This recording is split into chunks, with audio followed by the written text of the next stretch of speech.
Hi everyone, I'm Rochelle with Originally Worn, and we're going to do something a little bit different today. Normally I show you a paint technique or a how-to tutorial. Today I'm going to talk to you about how to choose the right color the first time. This can be anything from paint colors on your wall, or it can be anything to do with painting your furniture, what kind of handles to put on there. So I'm going to tell you all about color theory.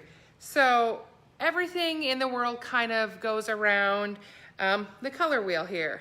So you might remember this from elementary school or more advanced here. I had courses on it in college, all specifically about the color wheel. And it can get really complicated in the idea that like people start talking about complementary colors and tertiary colors and all these things, but really in the basics, you know, the opposite color, really, they always work great together.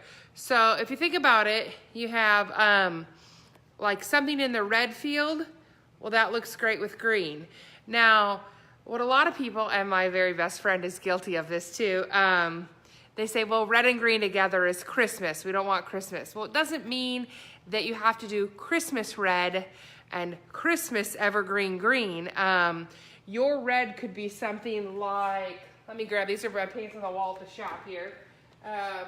Your red could be a burgundy type red. It doesn't have to be the bright cherry red. And then maybe your green is Florence in Annie Sloan world, which is of course more of like a teal, but together they look awesome and amazing. This guy's got a little bit of a dribble there, but they go really well together because they're opposite on the color wheel. They're complementary colors. So every color has a complementary color to it. So you can have something snazzy like this. If you have the Annie Sloan color card booklets, I don't have one with me right now, they help a lot too. They actually have her color line in a pyramid that shows you.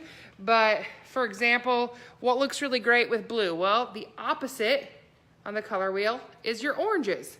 So in Annie Sloan world, you know, a really great classic combo here is we have Napoleonic blue with Barcelona orange. They look great together.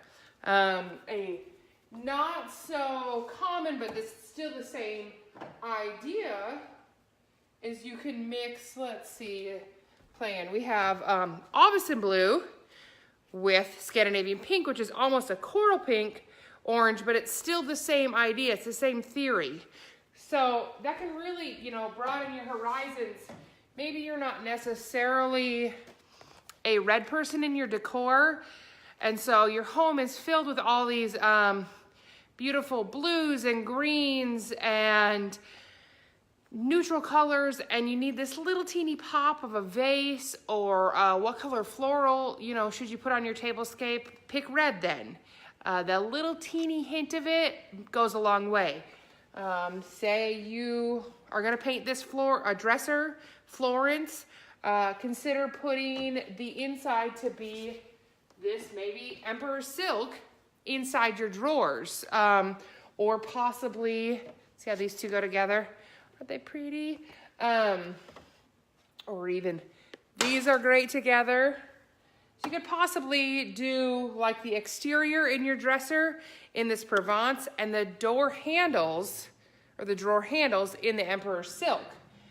It's not like you have to do an overwhelming amount of one of those colors. Let's drop my color card here. Just little hints of it. So say you are, another example is you're working on a piece that is filled with these blues and purples colors right over here.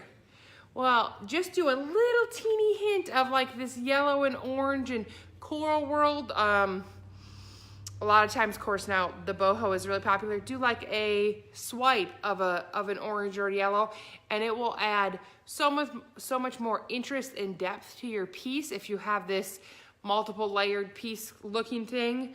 Than just sticking in these colors on this side. There's nothing wrong with that. They coordinate, they look great together, but this will set it above and beyond. Or I start to look at now like prints on fabric. It'll be mostly like this, say this area again, with a little teeny polka dot of one of these colors. It really kind of brings it all together, makes it look really great. Of course, there's also neutrals. You can mix all the neutrals into this world too. In Annie Sloan world here, we're standing by some of the ones, which I know the words are backwards for you guys, but French linen, oh, he's one of my favorite ones. As you can see right here, French linen is a gray beige in Annie Sloan world, and it is beautiful every time, no matter what you put it on. It is rich, it's deep, it's farmhousey, but not too blue. It's just really nice. And then if you move over, we have Paris gray, which is another really great gray here, but it's got more of the cool tone. So if you are going for that really, really cool blue gray, you go with this. Of course, a lot of times when people pair this, then it matters what white you go with. So let me pull my whites up and kind of try to make sense. So we have two grays, and we have two whites. Here I have Annie Sloan Pure White, which is like a bright white, and we have Annie Sloan Old White, which is kind of like a cream white. So you have these four colors, and you're thinking, well, they're neutrals. All neutrals go together. But two of these neutrals go better together than two of the other ones. So let me put them in the right order there. Paris gray has more of a blue undertone to it and a brighter color. So you want to pair that with your pure white because it is also a brighter, cleaner white. Whereas French linen has this tan undertone to it. So you want to pair that with your old white that also has a tan undertone to it. So they both have this creamy kind of mutual hue underneath them, which really makes it just ties it a little bit better together. No one is going to question you or go, ooh, that was wrong if you say you put French linen with pure white or you put Paris gray with old white. But that just doesn't look quite as nice. Whoops, in my opinion at least. There's always times and reasons to break those rules. None of these rules are hard and fast by any means. Everything can be broken. Another great thing to realize, especially in the Annie Sloan world, is that you can take any color. This is Versailles. This is a light green. And you can mix it with old white. Well, truly, you can mix it with any color. But if you mix it with old white, you can make all these different shades. So here we have like a 1 part Versailles to 2 parts old white. This is a 1 part Versailles to 4 parts old white, 1 part Versailles to 6 parts old white. And so when you see cards like this, you can see them on the internet, you can see them throughout my videos.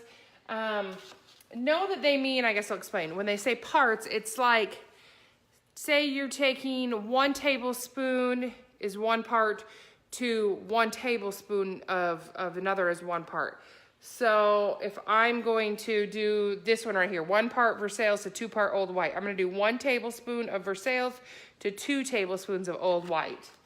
So that's how a lot of paint mixes, at least in Annie Sloan world, work, because your variations of the amount that you need doesn't really change your formula at all. And then you can ink it down to the teeniest little 1/8 of a teaspoon, or, you know, as big as gallons of paint, whatever you need for your project. Also, I don't have a color card of these, but especially in, again, Annie Sloan world, all these colors are built to really blend really well together. So you can make like a deep dark purple if you mix, and this is where the color theory comes in really handy. So if you take a blue and a red, they are complementary colors on the color wheel, you're gonna get purple. The different change of what blue you use and the different change of what red you use is gonna change what kind of purple you use, versus like you might get a plum purple versus like an eggplant or a deep royal versus more of like a red burgundy purple. There's lots of options, but just tweaking which red and which blue you use. Of course, there's lots of beautiful colors here to choose from. And you can layer them all on top of each other. And I would say you can get really complicated here in the color wheel world. Like I said, there's complementary color, there's tertiary colors, there's colors that are next to each other on the color wheel that has a special name. I'm not really even sure anymore. Again, sorry.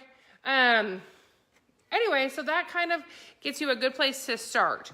So if you're thinking about doing a piece of furniture, think about what you want as the overall color, or even this works for your home. I want my overall colors of my home to be blue, per se. We'll keep using a blue a lot today for the example. Then try to add in little hints of maybe pinks or reds throughout to kind of give it a little bit more depth, a little bit more life, and I'm sure you'll be happy with the results that you get. You'll feel like you have an overall cohesive style that's not just one-toned. Anyway, if you have any questions, just let me know. Otherwise, happy painting.